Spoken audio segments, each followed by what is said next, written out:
Do you know the struggle? You play your favorite survival game, but creating a base takes a lot of work and time. Maybe you like that, or maybe you don't.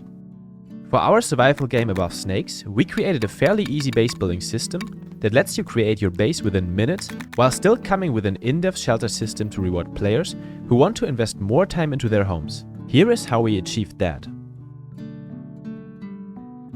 Welcome back, survivors, to our devlog series of our Wild West base building survival game called Above Snakes that takes place in a fictional world made of isometric world pieces in which you can build yourself a cozy little cabin home as a shelter. The building system is one of the core features of our game. When designing our building system, our main goal was that it should be easy and intuitive to use. There are many excellent games that use complex building systems and they have lots of success with it. And I think it's well deserved. But there are also so many players who just like to create a base the easy peasy way without worrying too much about structural stability, air circulation, or being able to rotate and move every single beam of wood around until it has the perfect position. Therefore, our base building system works as follows. You set down a foundation and can snap walls to it, 4 at maximum. Next to that foundation, you can snap more foundations.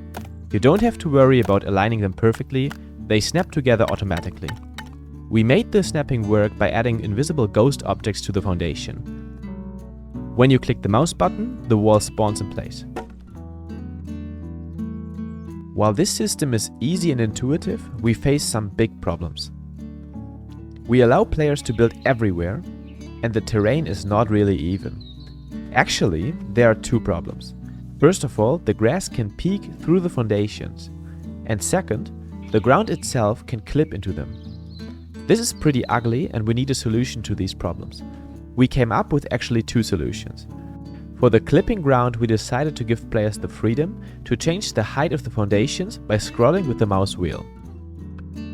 That means you choose how far your base should be from ground level, and you can adjust it to the unevenness of the surface. For the grass clipping, we created a little algorithm that cuts out a rectangle of grass once the foundation is placed. Then we added a little animation of flying grass particles, et voila, problem solved. This means that we have to add trigger colliders to all of the grass blades in order to be able to target them. Performance-wise, this is not ideal. But hey, maybe one of you has a good idea. Please let us know in the comments below and help us out. Now let's talk about how we can add more gameplay value to the system. Right now, it is enough to set down some foundations to be able to place your crafting stations. But there's no further reason to create a more complex structure. So we came up with a system that we call shelter.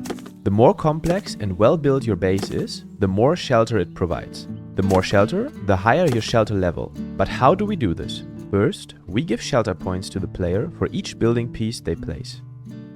But that would mean that they could just throw a bunch of foundations on the ground and get to maximum shelter.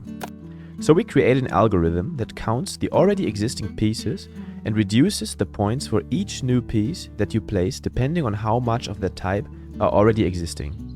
That way, you are forced to use more parts and therefore be more creative while creating your base. The next question is, what do we actually do with our shelter level?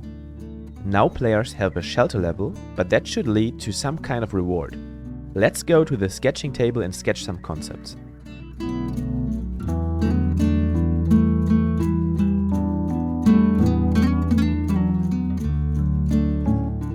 We came up with a perk system. Each time your shelter level increases, you get to choose 1 out of 3 perks that improve a certain aspect of your base, such as better regeneration while being in your base or improved crafting stations that operate more efficiently. To ensure that players won't just create a huge base at the start and never expand it, we restrict the shelter level to the workbench tier. The workbench tier is leveled up via resources that you can find in the game. A higher workbench tier means access to new crafting stations and building pieces. We added that your shelter level can never exceed your workbench tier, so gradually improving your shelter is the best strategy. As an incentive to upgrade the base to plank or even stone parts, we make those pieces provide more shelter than the pieces made out of raw wooden logs. In our first video devlog, we showed how you can create buildings made out of planks by using the sawmill. You should definitely check that one out. Also, if you're interested in what else we worked on in the past month, feel free to read our full written devlog. You can find the link in the description below. See you there!